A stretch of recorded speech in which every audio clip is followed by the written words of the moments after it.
নমস্কার বন্ধুরা, আমার চ্যানেলে আমি তোমাদের সবাইকে স্বাগত জানাই। যারা যারা আমার বন্ধু হয়ে আছো তো তারা আমার ভিডিওগুলো দেখতেই পাও, আর যদি নতুন বন্ধু হয়ে থাকো আমার চ্যানেলটাকে সাবস্ক্রাইব করে আমার পাশে দেখো। আজকের দিনটা হলো বৃহস্পতিবার। বৃহস্পতিবার তো সকাল থেকেই শুরু হয়েছে, বুধবার থেকেই বৃষ্টি হচ্ছে, আর বৃহস্পতিবার সকাল থেকেই চলছে, থামার কোনো নাম নেই। এই যে আমি সকাল এখন 7:30 বাজে ছাদে চলে এসেছি। বরমশাই খাওয়া দাওয়া করে অফিস চলে গিয়েছে, স্নান করে আমি পুজো দিতে এসেছি। ছাদেই আমাদের ঠাকুরঘর, আর এই যে দেখতে পাচ্ছ আমাকে দেখেই ওরা চলে এসেছে। এগুলো হলো আমাদের বাড়ির পায়রা।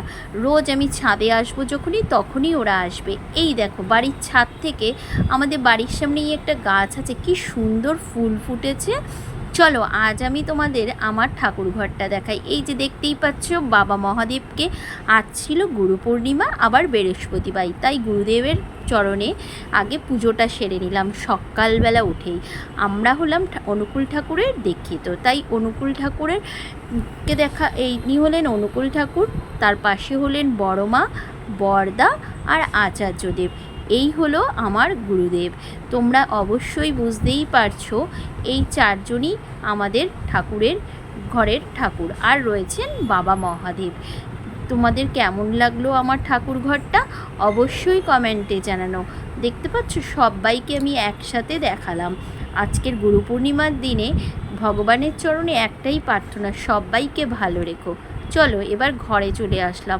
দেখো ঘরের অবস্থা, আগে তো পুজো দিয়ে আসলাম, এবার ছেলে উঠে বাথরুমে চলে গিয়েছে, আর আমার ঘরটার অবস্থা দেখো, বিছানা জামা কাপড় এদিক ওদিক পড়ে আছে। বেলা 9টা বেজে গেছে।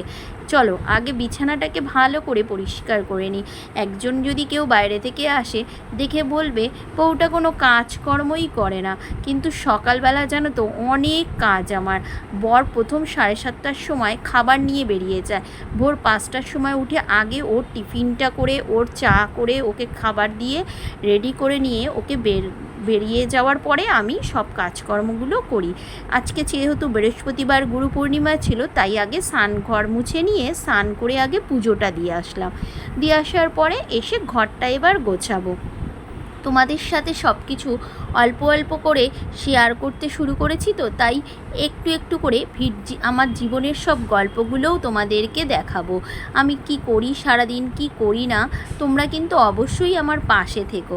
এবার সব গুছিয়ে নিলাম, সাথে জামা কাপড়গুলোকেও একটু গুছিয়ে নিলাম।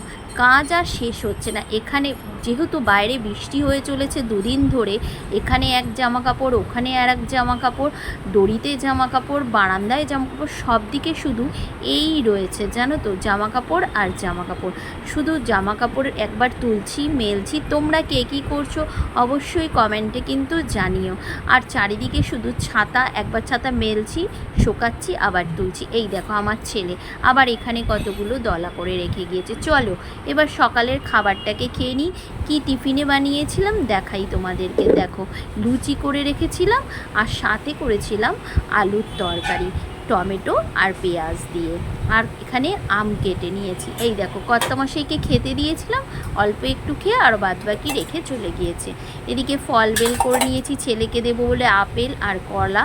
আর এদিকে ছোলা ভিজানো ছিল, এই অঙ্কুর ছোলাগুলো খেতে খুব ভালো হয়, তাই আমি ভিজিয়ে রেখে অঙ্কুর বের করে ওগুলোকে আমরা খাই। চলো এবার ছেলে ঘুম থেকে উঠে ব্রাশ ট্রাশ করে রেডি হয়ে নিয়েছে, ওকে এবার ব্রেকফাস্টটা দিয়ে দিই। প্রথমেই লুচি নিয়ে নিলাম আর তরকারি। এটা অবশ্যই আটার লুচি করেছি, কারণ ছেলের বায়নাতে লুচি। ময়দা খাওয়া তো বিশেষ একটা ভালো না, ও আবার রুটি খেতে চায় না, তাই মাঝে সাঝে ওকে যখন লুচি বানিয়ে দিই তখন আমি আটা দিয়েই লুচি বানিয়ে দিই। সাথে দিয়ে দিলাম একটা 3টে লুচি দিলাম, তরকারি আর আলুর দম। আলুর তরকারিটা আর আমটা, দেখেছো আলুর দম বলছি। এইবার চলে আসলাম তোমাদেরকে একটা পার্সেল দেখাতে। এই দেখো এটা ফ্লিপকার্টে এসছে ছেলের জন্য সারপ্রাইজ গিফট। কেন বলছি বলো তো এটা সারপ্রাইজ গিফট? ও কালকের কি করেছে, ওর পেন্সিল বক্সটাকে ভেঙে পড়েছে।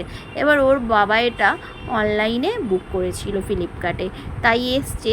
ও তো দেখে একদম হয়ে গিয়েছে, তাই তোমাদের সাথে শেয়ার করছি। পেন্সিল বক্সটা এত সুন্দর, আমি বললাম বাবা দাঁড়া আগে একটা ভিডিও করে নিই, তারপরে তুই করবি। পেন্সিল বক্সটার যে স্টেমগুলো এত ভালো লাগছিল, তোমরাও একটু দেখো, তোমাদেরও বেশ ভালো লাগবে। আর যাদের যাদের বাড়িতে বাচ্চা আছে, এরকম একটা পেন্সিল বক্স যদি তোমরা কিনে দাও, বাচ্চারা ভীষণ খুশি হবে।